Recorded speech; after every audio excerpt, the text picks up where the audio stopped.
Hello, and today we'll continue with Raincheck.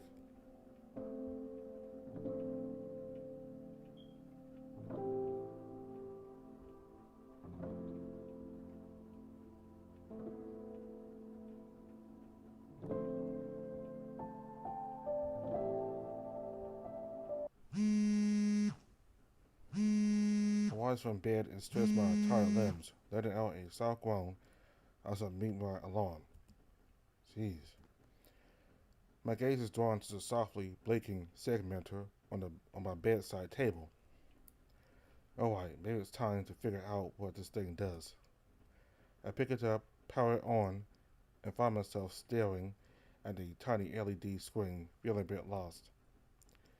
With just a handful of buttons, it can't be that complicated, can it? I press each button methodically, but the screen remains unchanged. I try aiming the segmenter around, but unsurprisingly, nothing happens. Feeling frustrated, I opt for a quick refresh in the bathroom instead.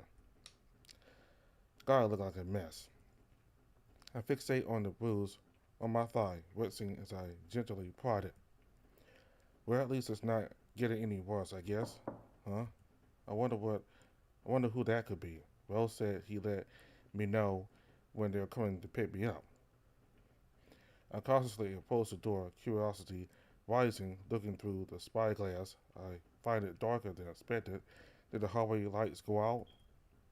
I'm barely able to make out a nervous-looking hyena on the other side. Who is this guy? Hi, can I help you? I speak up, making sure they can hear me through the door. Hey, is your power out too? I'm staying in the room next to you. My power? I hit the light switch by the door. No, it seems fine. Okay, I guess I'll talk with the front desk about it. Thanks.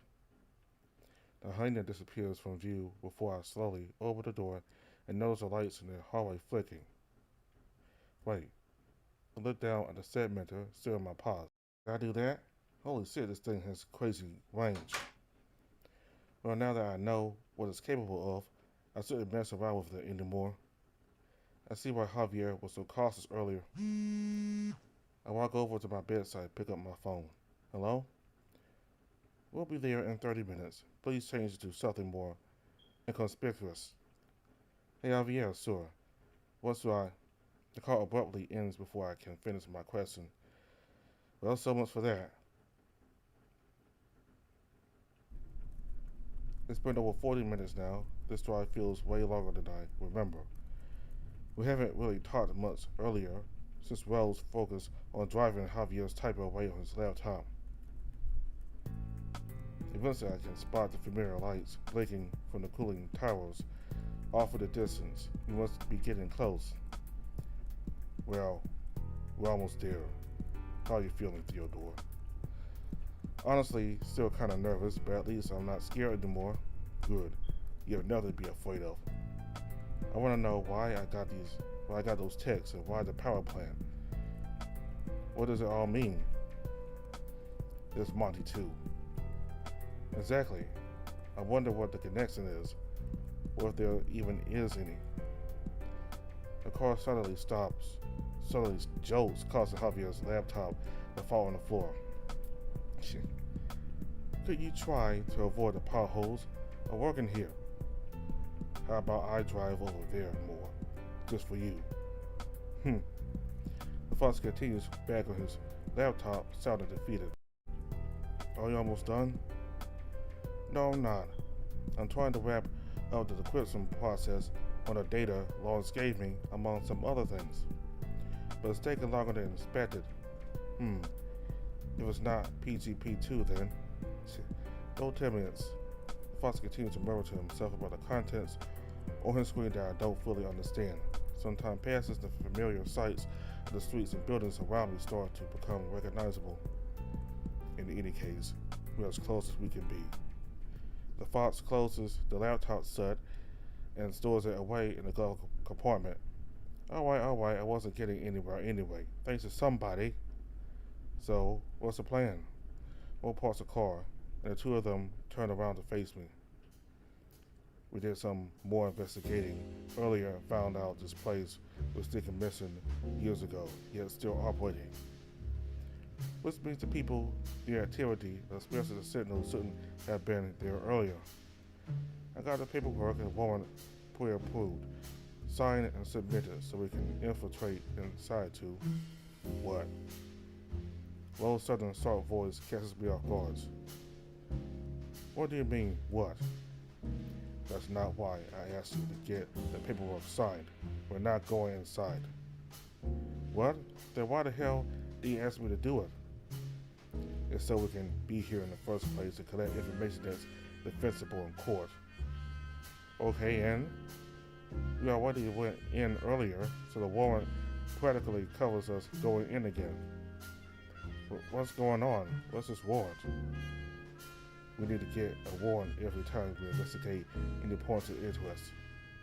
It lets us investigate and deem any information we gather there to be lawful and usable in court if needed. Normally, we get one approved before we visit a location, but we couldn't get one approved for this morning on such short notice until recently, which means we had to get permission to go inside since that's what we did earlier, which we're not. You saw what happened. It's too dangerous. We're going to stay outside and survey from a distance. What? Too dangerous? You could have taken on at least 2 dozen of those guys if you weren't too busy staying with that pig earlier. Let's have Theodore go inside alone while I sneak back in to investigate the Sentinel. Meanwhile, we can keep an eye on Theodore just to be safe. No. Why do you always have to be so stubborn? Do you hear yourself? It's too dangerous. Theodore could get hurt. That's why you're here. The two continue arguing until Roe raises his voice, which silences Javier and shakes the entire car. Since we can't come to a decision, why don't we ask Theodore? It's his issue after all. Fine, that sounds good to me. I'm sure Theodore can pick the obvious answer here.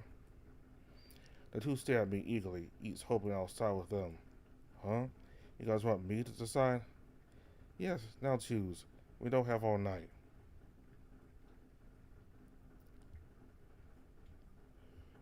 Okay, so Javier's plan is the only one available, so gonna have to go with him for now.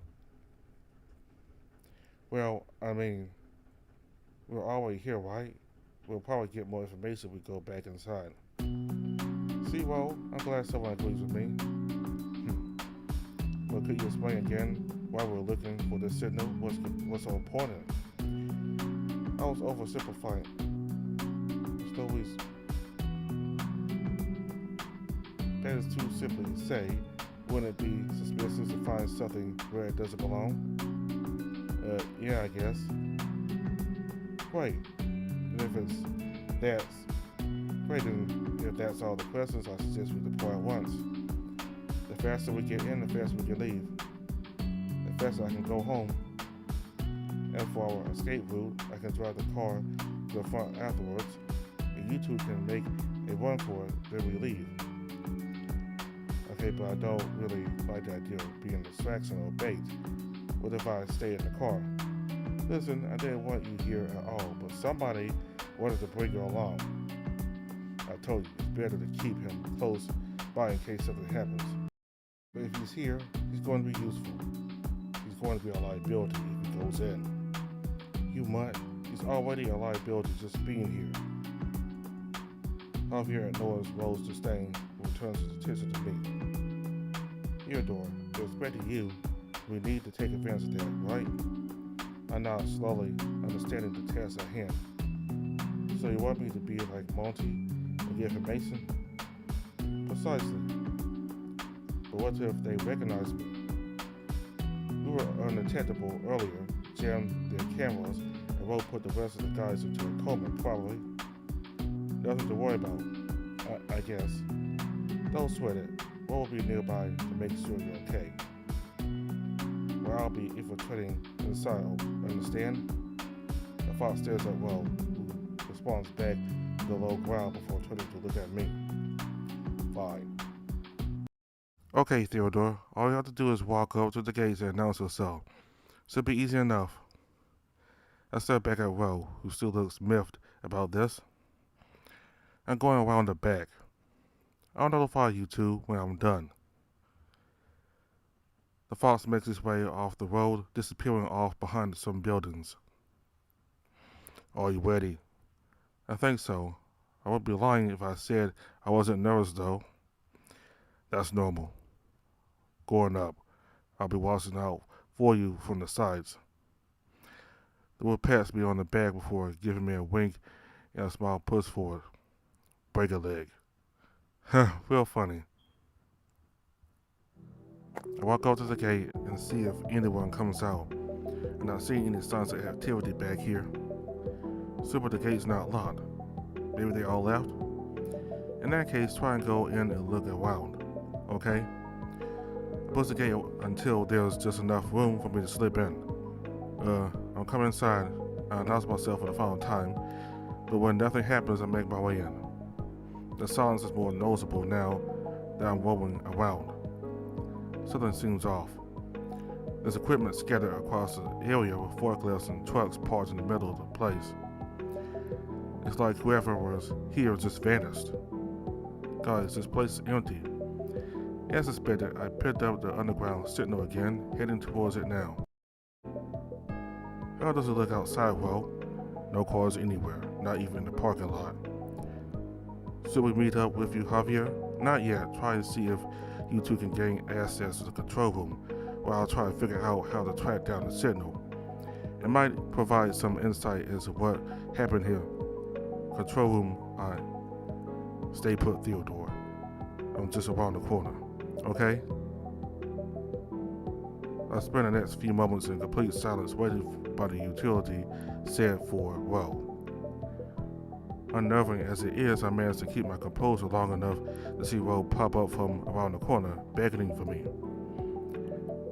I found a way in. Come. To the control room? Probably. I follow Ro through a side path I didn't take while coming in, and it leads to an imposing building with large glass doors. Did you see anything on the way in? No, did you? No. I'm starting to think they left right after we did. What makes you say that? It's just a hunch. It feels so weird seeing all the equipment just laying around. This place was supposed to be abandoned years ago. Makes me wonder how long it's been occupied, considering most of the buildings and vehicles look relatively well kept. We make it to an old set of large barred steel doors before a small, unassuming building. These doors are unblocked, so if you follow the walls, it leads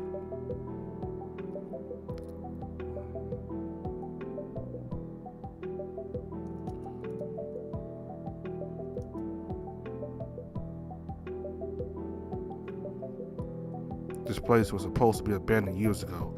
Makes me wonder how long it's been occupied, considering most of the buildings and vehicles look relatively well kept. We make it to an old set of large barred steel doors before a small, unassuming building. These doors are locked, and if you follow the walls, it leads to that large warehouse over there. He effortlessly swings the doors open, takes a peek inside, and enters before nodding me over. It's clear. I make my way in, following Ro, but immediately stop when I realize that the room is mostly lit up. Huh? The lights are still on. Does that mean someone's still here? Not necessarily. These look motion activated. We spend the next few moments scanning around, finding our way forward. Over there, that way. The wolf points down a long, narrow hallway that's covered with folders and paper haphazardly scattered about. Careful, these pipes are dangerously low. I watch Ro as he maneuvers his way through the obstacles with ease, ducking under and striding over all the pipes that protrude from the walls. He makes it look so easy. What's with all these papers? It looks like whoever dropped these didn't have time to pick them back up. We quickly notice that most, if not all, papers have been blacked out and redacted. The wolf picks up a couple of folders and quickly scans their contents before throwing them back down. Notice how they're all spotless and clean. These were placed here rather recently. They've all been redacted. How suspicious. Usually I pick up a paper and try to hold it against the light to see if I can read anything. That don't work. They're photocopies. I wonder what they're trying to hide. Probably something illegal. We exit the hallway into a large holding area for supplies. I don't think this leads to the control room. Dead end. My eyes catch sight of a stairwell on the side of the wall that leads to a door on the second floor. Wait, maybe not. It keeps going over there. Where are you guys? We're in some kind of buffer area where they store their equipment and supplies. Do you find the control room? No, not yet. What's the matter? Theodore, did you just use your phone a moment ago? No, why? I just got a high frequency spike from my spectrometer, meaning someone's phone is broadcasting to a nearby cell tower. They were not alone. How annoying. Exactly, they're close by, so be careful. I'm still trying to gain access to the basement. Alright, so, Roll turns back. Roll returns a nod as I motion to the stairs, though our movements now are much slower and methodical, making sure we don't make too much noise. I really hope we don't run into anyone. I don't want to get into another fight. As we reach the top, Roll scouts through the door's only window. This way. We enter into another hallway, but this looks a lot more run down or damp. There's at least 10 rooms that have their doors fully open. It feels like this place got pillaged with how messy everything is. What the hell happened here? So my voice is a whisper. Roll glances back at me and puts a digit to his lips. We slowly navigate down the mess, periodically glancing into the rooms as we pass. Room 32A, Room 32B. The rooms look identical, a bunch of desks with some lab equipment on top, with occasional empty beakers on the side with all the cabinets wide open. Otherwise, they're pretty much empty. Eventually, we reach the end of the hallway and turn the corner, only to be greeted by a skinny metal door. Stairs. The wolf opens the door and peers down a dark stairwell. Javier, we found stairs that go down at least 4 floors. Let me know where it leads. I just got down to the basement. I take that as my cue to enter and descend down floor after floor in what seems to be the most eerie set of stairs I've ever seen. We enter another corridor, but this one's dimly lit with emergency lights casting a strange glow on everything. We're in the basement now. Where are you? I'm by the ventilation system. We couldn't find the control room though. Maybe it's in the other building?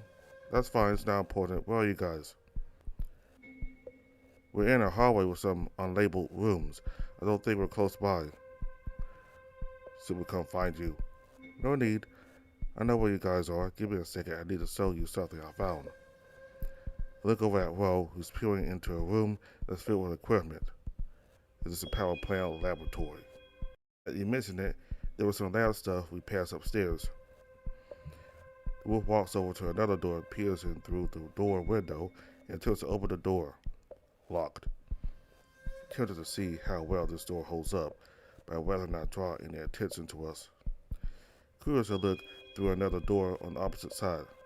Test tubes, microscopes, and is that one of those chemical showers? Don't you notice anything off about all these rooms? Off? No, not really. Exactly, these rooms look well maintained. So I guess they were doing research here up until recently. Yep. Will and I exchange glances as we both hear footsteps off into the distance. Javier, is that you? I whisper as quietly as I can into the earpiece. That depends. Do you hear this? There's a faint snap off into the distance. Phew, I thought you were the mysterious guy lurking around. The fox turns around from the corner down the hall. I've never been this happy to see Javier. I heard what you guys were talking about, but I think you two might find this more interesting. He unfolds a piece of crumpled paper from his pocket and passes it over to Ro. The wolf examines it before showing it to me. It's redacted and blacked out, just like the papers we saw earlier. We saw something similar like this already. Overheard, but this one's different. How? It might be hard to tell with the poor lighting here, but that isn't a photocopy. It's not? Yeah, I see. Which means we can potentially put out some information from it. Precisely. There's also something peculiar on the other side, but I'm not sure what to make of it yet. Wolf flips over the paper. Our eyes scan the document for anything out of the ordinary. I see. What? I don't see it. What's with? Oh, my eyes stop at the bottom of the page. There's two particular. There's two particular words that aren't redacted. Skeleton, and then several lines below that. Hazanite. Skeleton? Hazanite? Skeleton. How interesting that was so up here. Not surprised though. Wait, that skeleton? Do you think that this is related to me and Monty, or maybe they're involved in some illegal drug production? There's a long drawn out sigh that escapes well. I hate to admit this, but it looks like we need to discuss this with Lawrence. Looking at it closer, Hazanite looks to be part of a longer word, but it's been blacked out. Where do you find this? I found it crumpled up on the ground as I passed by the back gates. The interesting thing is, it was next to a large incinerator. Lucky you. They don't call me the Lucky Fox for nothing. No one calls you that. Well, we could start. No. The fox takes the paper bag and pulls out his phone with a small metal frame attached to it. Anyway, let's continue searching for the signal. Javier's phone emits a faint beep every so often as we pass by another lengthy, wide hallway. We're getting closer now. The RF signals are spiking in this direction. He points to another section of the hallway separated by two large doors. Careful, we don't know what or who we might find in there. I heed Rose's warning and let the two pass in front of me as I carefully tread behind them. Javier takes the lead and stops just beside the door, staring at the door plate. Server room. The fox gets on his toes, carefully peering into the room via the small window on the door. It looks empty. He turns the door handle and surprisingly is able to push it open before looking inside. Empty. Not locked, huh? Got a bad feeling about that. Theodore, go in with Javier. I'll stay out here to keep watch. Sure. It's so warm in here, and loud. The room's big and packed with countless server racks. Each house at least a dozen servers are whirling about. If I didn't know any better, I would have thought we were at a data center than a power plant. So these were the signals I've been picking up. The fox gazes intently at his phone, the screen flickering rapidly regardless of the direction he turns it. I didn't expect a power plant to have a server room. Almost all do, to monitor and manage their operations efficiently. However, the size of this one seems disproportionate. The fox scans through the rack of computers that line up the room. What are we looking for exactly? Not sure yet, but there might be a computer nearby to control these servers. Computer? You mean like that one over there? I point to a corner of the room that's lined up with the monitors and equipment. Javier looks at me in surprise and wastes no time walking over. Huh? It's already on. But nobody's around. Do you think whoever was using it left the computer on? The fox studies the screen and shakes his head in agreement slowly. System back up to the cloud, huh? And it was scheduled 10 minutes ago, too. Javier wastes no time in taking out a small USB and plugs it directly to the computer. What? I'm copying data. Are you sure we should be doing that? Technically, this place is supposed to be abandoned, so I don't see why not.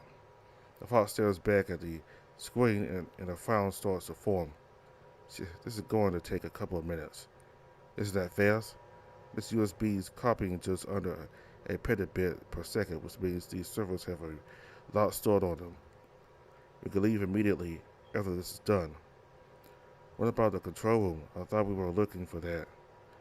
I wanted to get access to their internal network, but since we're already here, his attention goes back to the screen, but Ro suddenly appears next to us, a look of urgency on his face. Hi, someone's coming.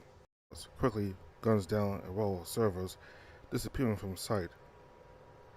With no good hiding spots around, Ro and I hide behind the largest server rack we can find at the corner of the room, opposite from the computer entrance. I'm really hoping the noise and servers are enough to conceal us. Ro squats down, motioning me to do the same as he peers through the gaps between the servers. What do you see? Someone. They're gray in. A snow leopard. The same one Monty said? I can't tell. I only see their tail. What do we do now? Leave. We start inching our way towards the exit, but we halt in our tracks when we hear something faint through all the noise. Shit. Hey, let go of me. Come here, you piece of shit. Javier's voice is panicked on the earpiece, with Ro getting up immediately and rushing over. Crap. I take my earpiece off and run the other way, trying to keep myself hidden as I try to get a better view. I slowly creep down the aisles, making sure not to reveal my location too soon. Let go of me, you cat. Shit, where's Javier? His voice is muffled through all the noise, but he sounded close by. I sneak down another row and catch a glimpse of Ro through a small divide in the cabinets. Ro standing in front of the snow leopard, who has Javier in a precarious chokehold, a blade pressed alarmingly close to his throat. More spies, huh? Who are you working for? Who sent you? Start talking, I'll slit his fucking throat in half. The masked man moves the blade closer to Javier's Ro, slowly inches his way forward. We're not spies. Bullshit. The wolf calmly rises his paws out, hoping to de-escalate the situation. Relax. Put the knife down. Let's talk. Stay the fuck back. Don't tell me what to do. You think I'll do it? You don't think I'll do it, huh? He points the knife wildly, bouncing between Javier and Ro. Wait, I know you. You're the one who beat the shit out of us earlier. Now you're back to finish the job, huh?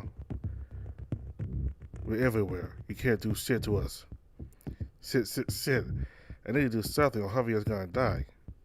Wait, I got the set meter. I'm practically around the corner at this point, but it seems like I'm still hidden. Okay, I'll jump out, distract him, and turn off the lights. Hopefully that'll give an opening for Ro to save Javier. Let this be a lesson to you, fucking wolf. No one crosses blackout and lives with it. I hear Javier yell out as the masked man holds him tighter in the chokehold. Hey! I jump around the corner and in a panic, I start mashing the buttons on the set meter as fast as I can. Who the hell? There's a sudden loud bang that pierces the silence, accompanied by a bright flash of light. Ugh. Was that a gun? I immediately ducked down and scrambled to hide behind one of the cells for cover. Fuck off. There's nothing but silence. Is it over? Ugh.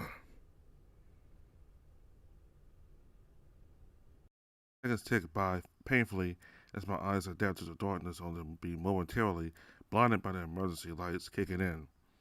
I don't hear anything. There's no one around. Guys? Spy my ass. My eyes finally readjust and I rush over to the fox that's now laying on the ground. Javier, are you okay? Where's Ro? Where's the other guy? They ran out. I kneel down, trying to get closer to Javier. Are you hurt? Obviously. The fox slowly rises, patting the dirt off his clothes and feeling his neck. Are you okay? What happened? I fell over and got winded. My neck is sore, but fortunately it's not sliced open. What happened? Javier takes a moment to catch his breath as he stares off towards the exit. After you turned off the power, I started opening the bite on their arm, but subsequently got knocked down when Ro came charging in. I couldn't see much after that, but I heard them run out. Also, he was equipped with a knife and a gun. Talk about prepared. The fox nods at me as I reveal the set measure for my paw. So that's what it was. Good thinking, although you could have done it sooner. Thanks, I kinda panicked at the last second, so I just ended up mashing the buttons, but I'm glad it worked out. What do you mean you mashed the buttons? I was more or less mashing the buttons on the. You mean you didn't use the lower setting? I don't know. You idiot. This is the first time I've ever seen Javier this angry. The fox takes out his phone and waves a blank screen to me. Let's hope my phone hasn't been damaged. Javier rushes towards the computer that's now off to retrieve his USB. And let's hope the data isn't corrupted either. I'm sorry, you were in danger. That was the only thing I could think of. He sends a piercing glare my way, but then eases, releasing a heavy sigh. Sorry, let's make sure Rose okay. The fox approaches me awkwardly and hesitantly, reaches out a palm for immediately retracting it. And thank you for saving me. I owe you. Don't mention it. Is this how he says thanks? As we head back up, there's no sign of road, but we trace his likely path through the vague wreckage he left behind. There's shattered glass that swung open doors that weren't there earlier. Stay alert, that cat could still be lurking around. I hold onto a broom I found while making our way up, ready to swing if that snow leopard shows up again. We spend the next several minutes searching the floors for Ro, but it ends up fruitless. I swear to God, why would he do something as dangerous as chasing after a maniac? You think he's okay? Yes, but I'm more worried about us. Eventually we make our way back to where I first entered from, and I see Ro off in the distance, completely drenched from head to toe. Whoa. Jesus. I walk over to Ro, who clearly looks annoyed. That bastard. You're not hurt, are you? What happened? He extends out a paw from his pocket, revealing the same knife that was used on Javier earlier. There's a particular pointiness to the knife that makes me nervous just looking at it. The fox takes out a small Ziploc bag from within his coat and gingerly stores it inside. How exotic. I've never seen a blade as sharp as this. Glad it's in my paws instead of on my neck. Wait, isn't this the snow leopards? He threw it at me when I was trying to catch some butt. The wolf looks outside, and it's only now that I realize how hard it's storming. Well, your shoulder. I stare in disbelief as I point at a dark red soaked stain that's slowly seeping down his coat. Yeah, I'll be fine. You only grazed me. Will you please be more careful? What am I going to do if you get hurt? Though we've made a lot of progress tonight, which means I have a lot to process. Okay, so what do we do now? We leave, especially since Ro here is injured. But it's pouring outside.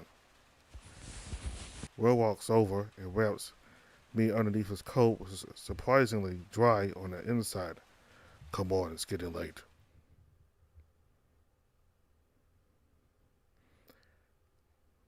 "3508, 3509. I know what Ro wants to talk about at this time of night. I'm here. The door swings open, and I'm greeted with a sigh of Ro and just his jock straps. Oh, is this a bad time? I can come back later. No, come in. It's late enough. I decide to plop down on the sofa, trying my best not to stare as Ro changes. So, how's your soda? Wolf scowls and gives me a grin. I told you, it's just a graze. Nothing to worry about. You say that, but it's not. Every day I see someone get shot. He quickly flexes his broad arms and gives a shrug back. I'm fine. If you say so. I can't help but sneak a few glances over at Woe, admiring his well-defined back muscles through his coffee-red fur. Anyway, what's up? Why'd you ask me to come over? You said it was something important. We can talk about that later. You haven't eaten yet, have you? We both stare at my stomach that grumbles on cue. No. Perfect dinner's on me. Let's go. Wait, what? Go where? It's almost 11. Well, it's even over this time. Javier made reservations at the escapade, but he's passing. Said he had too much work to do tonight. This late? He's a workaholic. What can you expect? So what do you say? I think I'll pass too. Today's been crazy. I'm mentally and physically exhausted. Rose shakes his head disapprovingly. Alright, what do you want to eat? Huh? Forget the reservation. I'll order something instead. I thought your phone was broken. Finally, got a replacement from Javier earlier. Oh, in that case, you can provide whatever. I'm not picky. He chuckles as he finishes zipping up his pants. Got it. I'll surprise you. There. You have to take it a bit before the food's here. The wolf puts his new phone away before sitting down on the bed. Nice. What did you order? You have to wait and see. In the meantime, I hope you're doing well after everything today. Hope it wasn't too traumatic. It was okay. Definitely a new experience for me. But what about you? You've always been asking me how I've been, but I don't think I've ever stopped to ask about you. He ponders at me for a few seconds, seemingly thinking how to reply. I'm fine. Will looks away. Yeah, I can't help but give back a smile. That's good. You said you're here for the convention, right? Any plans after? Outside the thought of returning back home and applying for jobs. No, not much afterwards. Fly back, start reapplying for jobs, looked after the house, looked after my mother. I stopped myself as I realized I'm starting to ramble on. Sorry. Don't be. Is your mother ill? If you don't mind me asking. No, she's fine, at least physically. She was diagnosed with chronic depression shortly after my father passed away. So I asked. No, it's okay. I've pretty much gotten used to it, for the most part. I take in a deep sigh and stare out the window. Can I ask you a silly question? What is it? Do you think there's life out there in space? My eyes fixate at a night sky before locking onto an airplane soaring by. Do you think there's life out there in space? I try to sound as serious as possible, but Rose shoots me a look. Like aliens. Yeah, kinda. Space is so vast, there's billions and billions of galaxies out there, each with their own planets. Maybe some of the planets even have life in their own societies and government, and creatures living their lives, their own lives, their own struggles. Maybe even one of them is looking up at their own night sky, wondering the same thing. He strokes his chin, lost in thought. I've never thought about it like that. Maybe. Who knows? I took him back at Will, who looked confused. Why do you ask? You don't look like an astronomer. Well, sometimes with life too much, and I'm not sure what to do, I think about just how small we all are in the grand scheme of things. How much we don't matter, and how silly all our problems are. I hope that makes sense. Will smiles back and I can't help but follow. You have a lot on your mind, don't you? His words take me aback, although I shouldn't be surprised that he could tell. It's pretty obvious at this point. Probably not as much as you. To be frank, I couldn't care less about aliens or even most people, but we all have our struggles. We just need to tackle them one at a time. I nod, internalizing his words as I stare off at the darkened horizon. Do you believe in a greater power? Oh, I got another stupid question. It's not stupid, go ahead. I stare at my paws before focusing my attention at world. Do you think there's some kind of God out there? The wolf cranes his head, his brows furrowing at my question. No, do you? I shook my head. Me neither. Maybe I did when I was little. All I remember was that after discovering about God, I thought there was someone out there watching over us, over me. But I gave up on that thinking soon after my dad passed away. I think it's a pretty naive way of thinking, but what kind of God lets their people suffer? I can't think, I can't speak much about gods and such, but that isn't a naive way of thinking. The world is filled with its evils. What's wrong with wanting to feel safe? I return a small smile as I find some comfort in his words. It isn't. Things might be difficult at times, but it'll pass. It always does.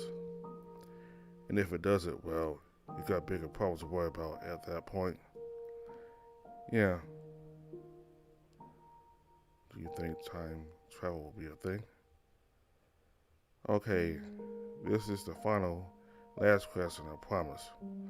I gave Will an earnest smile in which he returns a doubtful smirk.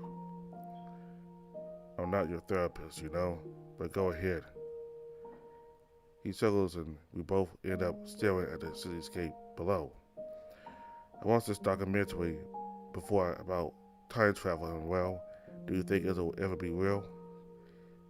It's already real. We're moving through time every moment. Okay, smart guy, but do you ever think we could travel back in time? With how technology has been advancing these days, who knows? But I'm doubtful. Would you travel back in time if you could? You'd be able to go back and fix your mistakes and maybe even change the past. Because I know I would. Or doesn't answer immediately, his face appearing conflicted with how he's staring at me. Eventually he looks down at his lap and then finally to me. No, I wouldn't. But why not? Simple. I believe we are defined by our experiences, our failures, our accomplishments, our memories is what makes us who we are today. And I wouldn't want to be anybody else but me. His words weigh heavy. I can tell they're from the heart. Something about it puts me at ease. We sit there in a comforting silence for a few moments, admiring the scenery below. You know, I used to be like you once upon a time. What do you mean? Full of wonder and introspectiveness. It's a crazy world out there, Theodore, and I don't blame you for feeling this way. Just make sure you don't lose sight of what's important to you, and you'll be alright. I nod slowly. He gets up and smirks at me. Next time you want to be philosophical, give me a heads up. I was expecting a joke when you said silly. Looks like food's here. It might take a bit. Feel free to entertain yourself. I give Will an earnest smile as he picks up the TV remote and tosses it on the bed. Thanks. Be back. Man, that really drained me. I guess I could see what's on while I wait. I flip to the channels and the local TV and the local news station catches my attention. Now bring you the latest breaking news. Large groups of protesters have gathered outside City Hall in protest against new city bylaws. Locals say it's only a matter of time before things get chaotic. The screen cuts to a shot of what I can only assume is a city official being swarmed by a mob of people. Yikes. I wouldn't want to be him. The new proposed law will allow zoning laws to be less strict, allowing companies to build their factories and waste management deeper into the city. Concerns were raised when locals discovered just how much pollutant would be dumped into neighboring areas, particularly the sea. The mayor has commented that this is, quote, where the local economy needs to grow, end quote, but many in these protests will disagree. I'm joined with a local now. Please, sir, can you tell me just how important this issue means to you? There's a sudden weightlessness as my body touches something soft. Huh? Oh, what are you doing? I slowly get up and realize that I'm now down now on the bed. Where did that happen? Didn't mean to wake you. I saw you practically falling off the sofa. Oh, I let out a long yawn, trying to remember what I was doing before I drifted off. The food's on the counter. How long was I asleep? About 10 minutes. My face starts to flush from embarrassment. I see. My nose twitches as I smell something fragrant off into the distance. I get up and am immediately dumbfounded by the amount of pizza present. What the hell? You ordered 4 boxes? You're not the only one with an appetite. We spent the next little while devouring the pizza, only slowing down on the last box. Full. Wolf stretches his arms, revealing just how stuffed his stomach really is. Yeah, you can say that again. I feel like I could pass out at any moment. You sure you don't want seconds? I could order more. I'm good anymore and not throw up. I thought you have a bigger stomach than that, especially after everything today. What's up? You know, in terms of the situation, it's safe to say that whoever's in charge of blackout, they won't be contacting you anymore. Javier and I suspect something had scared them off between sometime in the morning and evening when we arrived. That's great to hear. Rose's ears briefly flattened, and for a moment a frown flickers across his face. Right? Our responsibility with you is over since there's no longer any threat. Right. Both sides returns a bittersweet smile. It's been an interesting and enjoyable 2 days with you, to say the least, but you really shouldn't be involved in this any more than you need to. You could have died earlier. His words make sense, and I should be happy that it's finally over, but there's a feeling of emptiness that I can't shake off. I nod back, not really sure what to say. Is this what you wanted to talk about earlier? He nods back solemnly. As much as I like having you around, I have a job to do. You understand, right? I sigh. I know. Honestly, this was the first time I felt like I was doing something important in a while. But this was a good opportunity in trying to prove something of myself. That I feel like I can still do more if you let me, you know? Sorry, I'm rambling again. I know this is going to sound so stupid, but I thought because you were looking after me, I thought. I let out an awkward chuckle and pulled out the cent measure that's still in my pocket. I'm sure Javier told you, but I kind of botched the investigation earlier with this. I handed back to Ro while staring at the ground, avoiding eye contact. Can we still hang out? Sorry, we can. But why? I asked without thinking. It's obvious why. I look up and see Ro conflicted. You should go. He looks like he wants to tell me something, but is holding back. Okay. Thanks for everything, and let Javier know too. I turn around and make my way for the exit. Theodore. Take care. I shouldn't try and get too attached. I still known from the start that our friendship would have been temporary. At least everything's back to normal. It feels so weird being in here. Despite everything, these past 2 days might just be the highlight of my trip, as crazy as that sounds. A size of empty feeling grows more apparent. I need to get a grip, but I'm not sure what's wrong with me. Maybe a bath will clear my mind. I glance down at the tub, and then my gaze shifts to the bruise on my thigh. Definitely looks worse than it feels. I'm glad Ro was able to take a look at it. Ah, well. I'm still not sure what to think of what happened earlier, but I slowly groped myself, recalling the smell and taste of the large maroon wolf. Fuck. No, I shouldn't. I should try to plan out what to do tomorrow instead. I was sick. I panicked and turned the valve shut before the water overflows. Just how long was I spacing out for?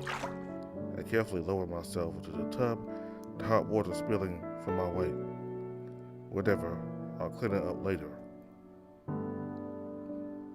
The hot water envelops me, and I'm finally able to relax.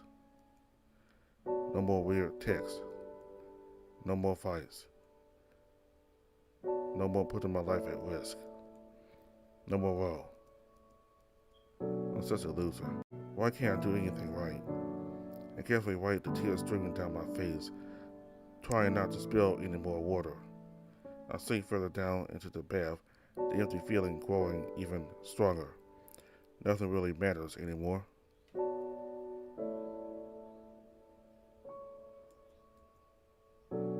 Phew. I move my arms trying to rub my nose, but that's when I realize just how cold the water is. How long was I out? Shit, I'm freezing. I enjoy the water and get out, checking my phone for the time. Did I really fall asleep for an hour? I looked down and found my bruise, still causing my discomfort. As I get some ice for that down the hall. No one's going to be awake at this time of night. A towel should be fine. I trot towards the ice machine, trying my best to think positively. It's a vacation I'm supposed to be relaxing, not crying. My expression darkens as I finally reach the machine, only to find it's not working. Today fucking sucks. What? Another small tear beating from my eye. I'm just gonna sleep. I slowly soak back to my room when I notice Ro at my door, peering his head into my room. I try my best not to look like a moping piece of shit and approach the wolf. Hey, the wolf points to my towel and my face immediately heats up. How ironic. I just took a bath. I wanted to get some ice, but the machine was broken.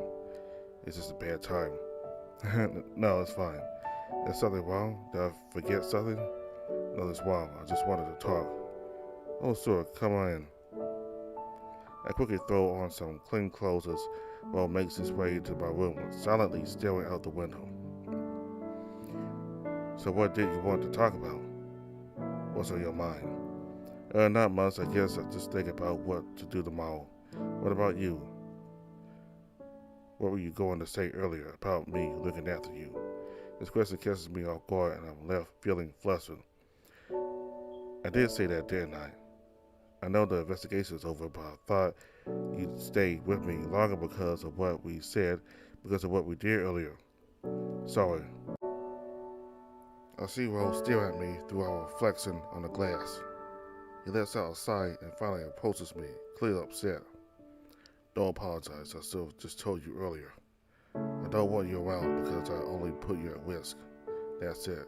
Yeah, you know, I really felt like I was making a difference when I was tagging along.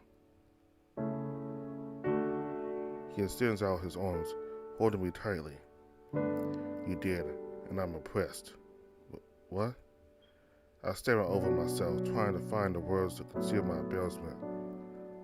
You saved Javier, you're obliged to follow us, and helped us get several leads, and you never once complained about it. He looks at me closely, as if he's trying to understand me better. I would be lying if I didn't say I'm quite fond of you and your resiliency. But when it comes down to it, you have to realize that you're a civilian without formal training. There are legal concerns, and we could face problems if anything were to happen to you. Today should have been an eye-opener for all of us. He points to his shoulder. We initially thought your incident was minor, but it escalated into dealing with a gang, and now we suspect a major crime syndicate is involved. Just because you got out clean this time doesn't mean you can the next, especially when they got firearms. His tone is gentle and sensible. I know. It's just, I felt like this is my responsibility too. Blackout was targeting me and Monty, and now they've disappeared. I wanted to get to the bottom of this too and make a difference or something. He wraps me in his arms and sighs. This grip is tight but reassuring. I thought it over, and I hope this doesn't come back to bite me in the ass, but if you're aware of the risk, then let's talk about this tomorrow with the three of us. Maybe Javier can figure out something and pull some strings. No promises though. Is that what you want? My eyes light up and Ro notices. I'll take that as a yes. Yeah. Thank you. He gently pats me on the head before letting go. Come down to the lobby tomorrow at noon. We'll figure something out. Now get some rest. I nod back, feeling a sense of peace wash over me as I watch Will leave. Good night.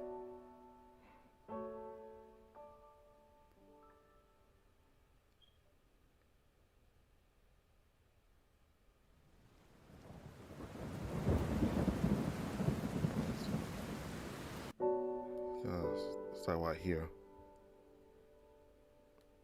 So that was day 2. Next time we'll start day 3.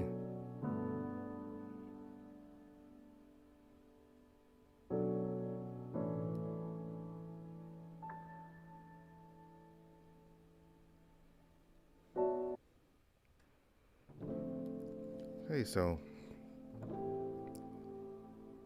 Theodore might get what he wants after all. He wants to be with Ro and go on investigations with him and solve mysteries. He certainly has formed a bond with Ro, and Ro has formed a bond with Theodore as well. They both like each other and have respect for each other. For Theodore, he seems to have some self-confidence issues, but if you're able to be very helpful on investigations and gain the respect of an investigator, that should be a big, that's really boosts his self-confidence a whole lot. That should be a huge achievement for him, that he was able to positively contribute to an investigation and earn the respect of Ro. I don't know about Javier, but he certainly has earned Ro's respect. And with the mystery now being over, there's really no need for Ro and Javier to keep Theodore on a mystery or mysteries with them anymore, since the case is over. But Ro said that Theodore should just move on with his vacation and go back home, but apparently Ro thought it over and he decided to see if there's any way he can make Javier pull some strings so that he can stay with them and join their team or help them out on the investigation. So we'll see what happens next time. So we got to see that gang leader, Snow Leopard, and barely got away, but